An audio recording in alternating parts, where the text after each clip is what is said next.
Assassin's Promise by Thomas Woodward. Chapter 32. I looked around the empty square. Intricately carved gates lined the walls of the immense city.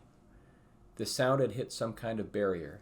Neither dirt nor sound passed through. A quiet tinkle of the fountain was all that greeted my ears now. The fountain dominated the square in which I stood. Narrow streets wound out of view, a veritable labyrinth from my vantage point. Buildings pushed together. They were strange and rose into short spires, capped in brilliant tops of burnished copper and bronze. Stairways led upwards to a higher balcony along the buildings, forming a second street that connected each building. One could pass above the streets with a clear view of those below. Looking behind me, the gate and outer wall of the city rose a full 40 spans, immense. The lofty parapets looked out beyond the city. Small guardhouses were spaced at regular intervals along the length of the wall. They all seemed empty, like the city. Why was no one here? After the initial surprise faded, my thirst pushed at me with renewed vigor. Eyes shifting back to the fountain, I wondered if the water was safe to drink. Had everyone been poisoned?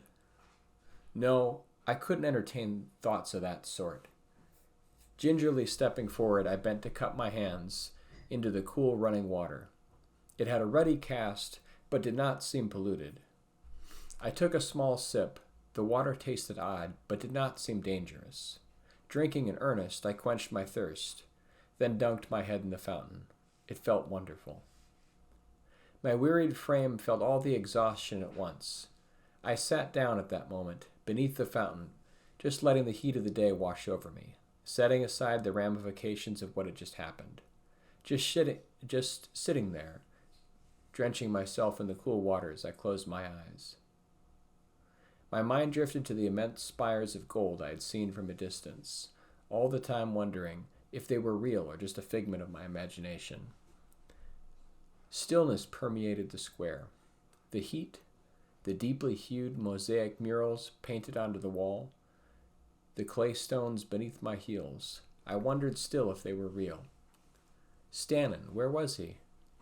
He would be my only hope in surviving the journey.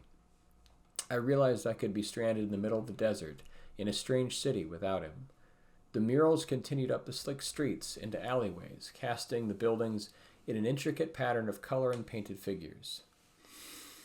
There were paintings of more human-like figures on the walls ahead of me. Their garments extended with colorful feathers on the ends of their sleeves. Multi-hued feathers were a common theme in the painted murals on the walls of the city. A covered balcony had the images etched into the heavy stone ceiling. With so much color and art, there were no people. No signs rustled in the breeze. The air was still and hot. No wind blew to mark its passing. Immense buildings rose into the sky, further into the city in the distance. Strange carvings were etched onto the hard clay bricks of the street. Angular lines were cut into them. Perhaps some form of writing? Looking one final time back on the gate to the city, I could see the formless brown mass that shifted dully under my gaze. The storms must still be raging outside the city. It was as if I was looking out from a tinted glass. I could see nothing. I did not have the nerve to step outside the barrier again. Were there other gates like this one? Maybe Stannon had found another gate and had made his way into the city as well. The silent city stretched out in front of me in all other directions.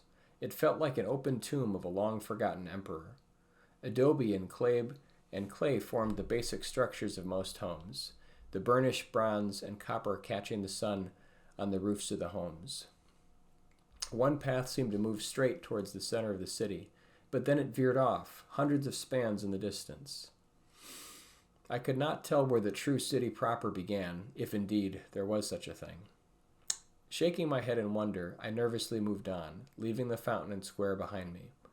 I chose the path directly ahead of me, hoping it would curve again and lead towards the center of the city. Stannon would survive. I would just need to survive long enough to find him. I placed a hand on one of the wall mosaics. To my astonishment, the paint seemed to be new, as if it might have been painted just yesterday.